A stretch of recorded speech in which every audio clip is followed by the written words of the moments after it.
Wood Street Mission was a children's charity, set up in 1869 by a gentleman called Alfred Alsop.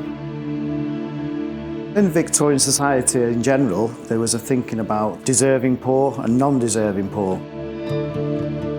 And he didn't really go for that. He just thought that if people needed help, they needed help, whatever the circumstances. We have a clothing shop. Whilst it's called a shop, we don't actually sell anything. We give everything away. I think it was well over 10,000 people, both adults and children last year, over all our projects. I think there's something like 55,000 children living in poverty in Manchester and Salford. So we're only touching, unfortunately, only a small amount of those. I work down in the basement where the clothes come in from our van that goes out collecting. And I sort those so they can be hung on rails and taken up to the shop for our customers. They can get toys, they get toiletries, they've got trousers or shirts, jumpers, blouses, dresses. Some people haven't got them. Some people that come here don't have any income at all, or they might have been sanctioned. Obviously, I wish people weren't sanctioned, especially if they had children as well. Expecting people to live and not have a certain amount of money to make sure they have adequate food and clothing, then I just think it's such a shame. If you are a school child and you haven't got the right uniform on, then one, you get picked on, but also you don't feel right in yourself, you haven't got that confidence. So when the teacher asks a question, if you haven't got confidence because you're not dressed right, chances are you're not going to put your hand up.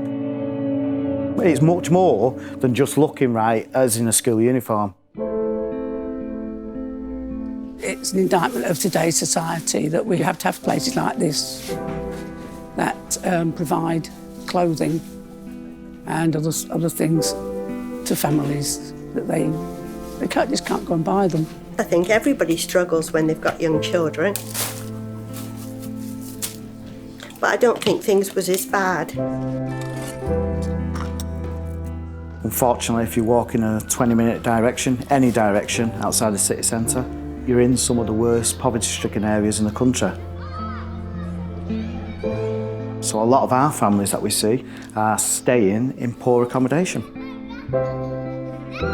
Usually privately rented, damp walls, sometimes rodent infested. It's 2017 and people are living in these conditions. We need to take a serious look at ourselves, really. People are in need. They do need it, and we're like a safety net. You look out next time you're going through a not particularly well-off area, and you'll see any number of kids going to school in the rain, sometimes without a coat, or without a coat that fits them. So by the time they've got to school, they're soaking wet. And it's basics like that that we're dealing with, real basics. Sometimes I wish I did have the bottomless pit, so to speak, of a big storage space where we could just go and get everything that people might need. I'll be honest, I don't think we should still be around, doing very much similar things that they did in Victoria and Manchester. Because while we're quite proud of the numbers we see, we really shouldn't be doing it in this day and age.